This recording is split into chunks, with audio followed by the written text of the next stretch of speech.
वैदिक परंपरा में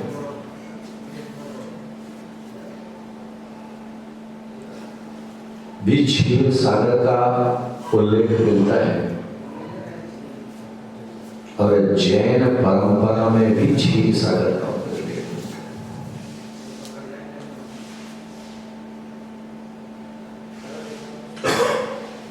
है। वैदिक परंपरा में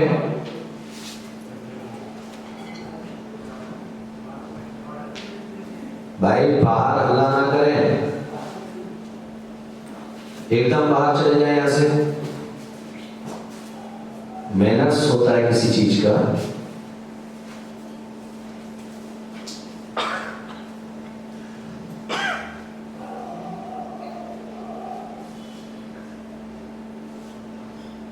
हमारे यहां कहा जाता है कि जब भगवान का जन्म कल्याण होता है तो क्षीर सागर के जल से भगवान का अभिषेक करते हैं।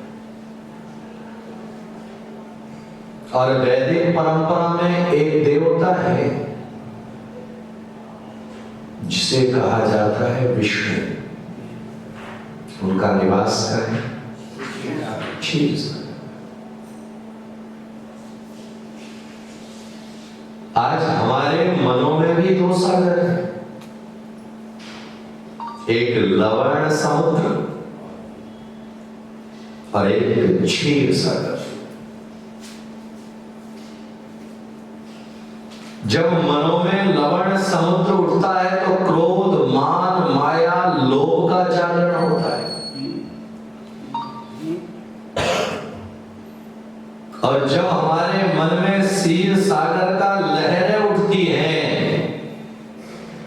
तो वह तत्व प्रकट होते हैं। सत्वेषु मैत्रिं गुणसो प्रमोदम कृष्णेषु जीवेषु कृपा परत्वम माध्यस्थ भावम विपरीत वृत्त्यो सदा ममात्मा विदाते।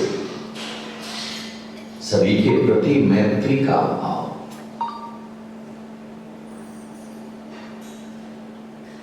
दुखियों के प्रति जो है करुणा का भाव, दुर्जनों के प्रति जो है हमारे मन में समता का भाव,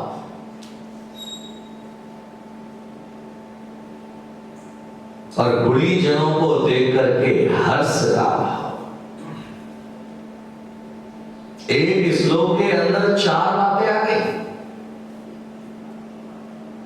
जब हम सामने वाले व्यक्ति को मित्र मानेंगे तो हमारे मन में किसी के प्रति क्रोध पैदा नहीं होगा।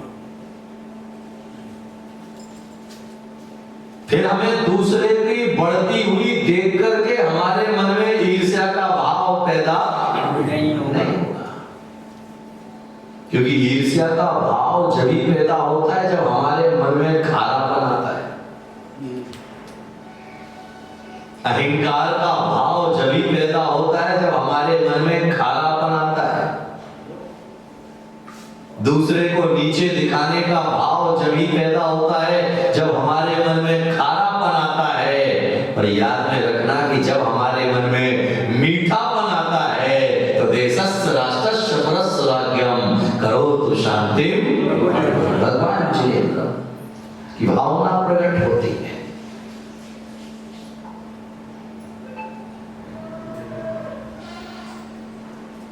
इसीलिए तिरस्कार और पुरस्कार दोनों ही जिंदगी में हमारे सामने आते हैं। तिरस्कार का भाव जिसे हम अपना नहीं मानते हैं उसे देख करके तिरस्कार का भाव पैदा होता है, और जिसे अपना मानते हैं उसके प्रति सम्मान का भाव पैदा होता है। इसीलिए मन के अंदर के खार को मिटाएंगे तो मन के अंदर जो है हमारे लवण समुद्र की जगह क्षीर सागर, क्योंकि क्षीर सागर में एक इंद्रिय जीव है नहीं,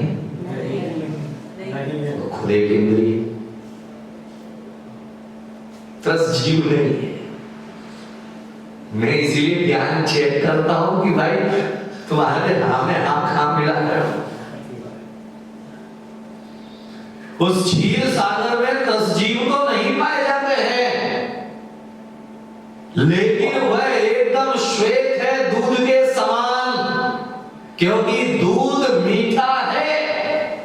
किसके लिए? विनोद भाई नहीं, जिसे मलेरिया नहीं है।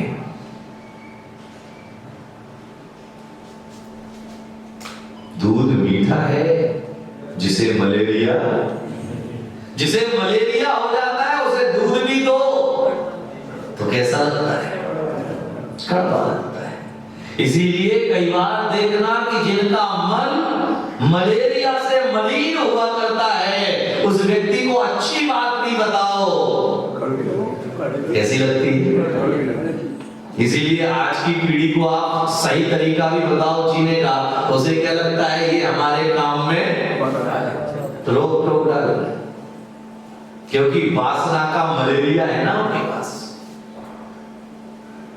आकांक्षाओं का मलेरिया है ना उनके पास, तृष्णाओं का मलेरिया है ना उनके पास। लेकिन याद में रखिएगा, कुछ बनने के लिए मिटना जरूरी है, और बिना मिटे कभी कोई व्यक्ति कुछ बन नहीं सकता। इसीलिए गुरु का काम वही है कि तुम्हें गढ़ना, तुम्हें एक नया आकार देना, तुम्हें एक नया प्रकार देना। लेकिन आकार और प्रकार जब दिया जाएगा तो प्रहार तो होगा ही होगा, उस प्रहार में भी गुरु की करुणा और प्रेम बसा हुआ होता है, नफरत नहीं।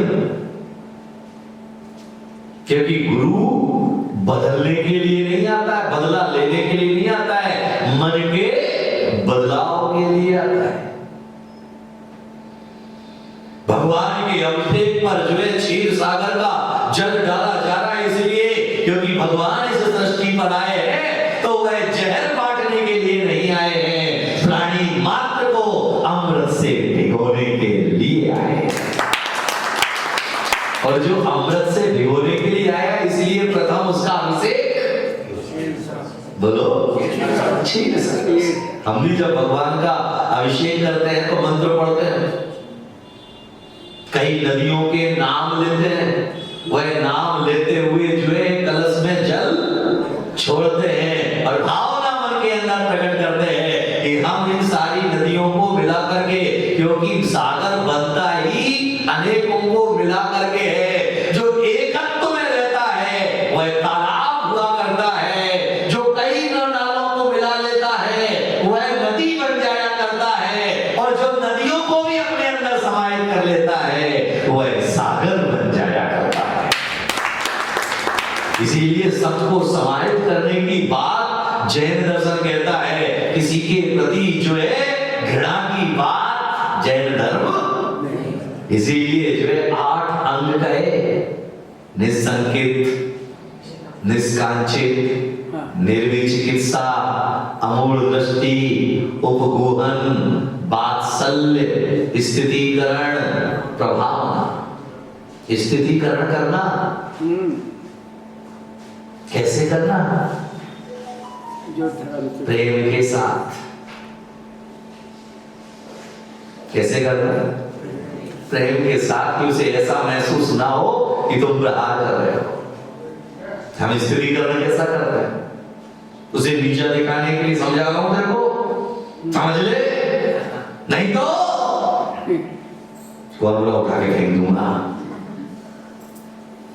स्थितीकरण यानी वात्सल्य के साथ में, और वात्सल्य के साथ गौवक्ष संप्रीति। कैसी? गौवक्ष संप्रीति। जैसे गाय अपने बछड़े से प्रेम करती है, वैसा ही प्रेम अपने साधर्वी भाई के प्रति तुम्हारे मन में पैदा हो। साधर्वी भाई के साथ में तुम्हारा खून का रिश्ता नहीं है, साधर्वी भाई के साथ में तुम्हारा धर्म का रिश्ता है, और धर्म के रिश्ते में नफरत नहीं होना चाहिए, धर्म के रिश्ते में सिर्फ प्रेम ही प्रेम होना चाहिए।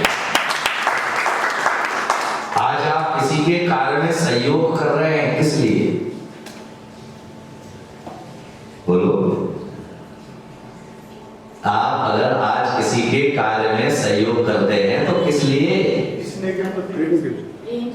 कल को जरूरत पड़े, बोलो वो भी मेरे काम है। बोलो हाँ या ना? और तुम कह दो नहीं नहीं ऐसा नहीं है, तो जब तुम्हें काम पड़ता है तब वह नहीं तुम्हारे काम आता है। मैं तो दुनिया के लिए इतना करता हूं और मेरे को आज जरूरत पड़ी तो कोई भी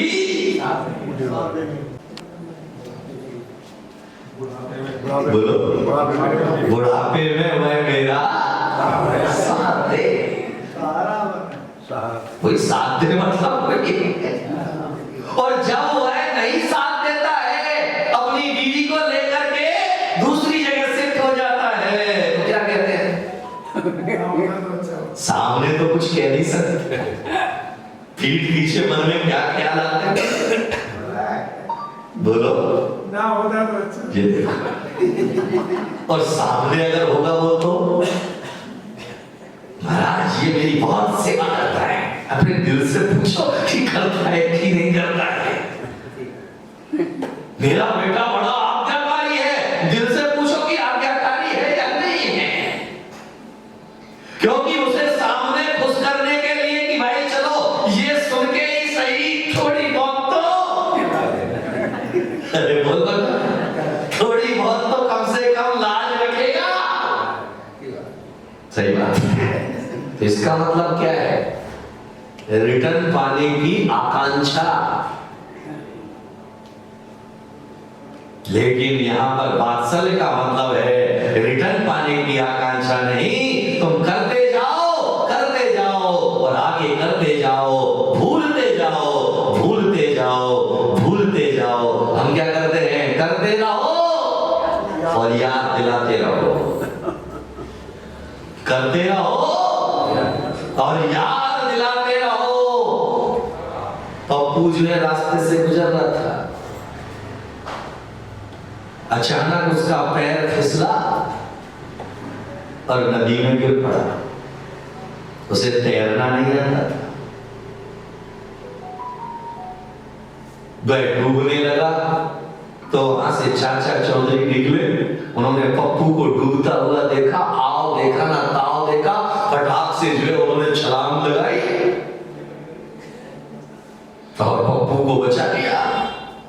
पप्पू को बचा लेने के बाद चाचा ने कहा देखो बेटा, आज तो अगर जिंदा बचा है ना, मेरी वजह बोलो जोर से, मेरी वजह से जिंदा बचा है, अगर मैं नहीं होता तो तू डूब जाता, तेरा जीवन समाप्त हो जाता। पप्पू ने भी कहा हाँ चाचा, आपका बड़ा उपकार है, आपने ही मुझे बचाया, हाँ ध्यान रखना। अब वो जहां भी दोस्तों के साथ मिलता मौका नहीं छोड़ता चाचा, याद है ना? हाँ महाराज तुम्हें बचाया मुझे। एक दिन जो है पप्पू को देखने के लिए जो है लड़की वाले आए हुए थे, घर में जो है भीड़ भाड़ थी। अब जब घर में भीड़ भाड़ थी तो भीड़ भाड़ के कारण से जो है वह चाचा ने सोचा मौका अच्छा है, याद दिलाता चलो, याद दिलाता चलो। वो जैसे ही चाचा कुछ बोलते पप्पू ने कहा पकड़ो मेरा हाथ और ले चलो नदी में। क्या कहते हो? बोले तुम मुझे जो है डुबो ही दो आज, ये रोज रोज डूबने से अच्छा है एक बार पूछा, अभी तो तुम जहां मिलते वहीं पर डूबता रहता है। ये आदमी की मानव प्रवृत्ति है, ये एहसान जताने की। कई लोग तो जो है भगवान में भी एहसान दिखाते हैं, भगवान मैं ही हूं जो सुबह सुबह आकर के डेली अभिषेक करता हूं, मैं नहीं रहूंगा वो मेरे पास नहीं आ जाता। महाराज यहाँ कोई चौका लगाने वाला नहीं है, मैं ही हूं कि जो सबसे पहला। अरे भाई तू किस पे एहसान दिखा रहा है? आज किसी के ऊपर कोई एहसान, मैं अगर आपको प्रवचन दे रहा हूं तो मैं आपके ऊपर कोई एहसान नहीं कर रहा हूं, क्योंकि प्रवचन देना मेरा कर्तव्य नहीं है, प्रेम है। कर्तव्य नहीं, जरूरी नहीं है प्रवचन नहीं दूंगा कि मुझे आग नहीं मिलेगा। विनोद भाई, प्रवचन नहीं दूंगा तो आग नहीं मिलेगा? बोलो, कौन बोला नहीं मिलेगा? मिलेगा। बस फर्क केवल इतना है कि अभी जो है 10 आदमी देखने वाले मिलेंगे, फिर 2 मिलेंगे, लेकिन मिलेगा तो बोलो। नहीं तो श्रवण बेलगोला की कहानी क्या कहती है कि चंद्रगुप्त मौर्य जो है गुरु की सेवा में संलग्न है, अंतिम मुकुटबंद राजा गुरु की सेवा में संलग्न है। एक दिन आहार करने के लिए जाते हैं, अपना कमंडल भूलते हैं। बाद में कमंडल लेने के लिए जाते हैं तो देखते हैं कि कमंडल पेड़ के ऊपर लटका है। उन्होंने जाकर के गुरु महाराज से पूछा कि गुरुदेव, अभी तो यहाँ पर नगर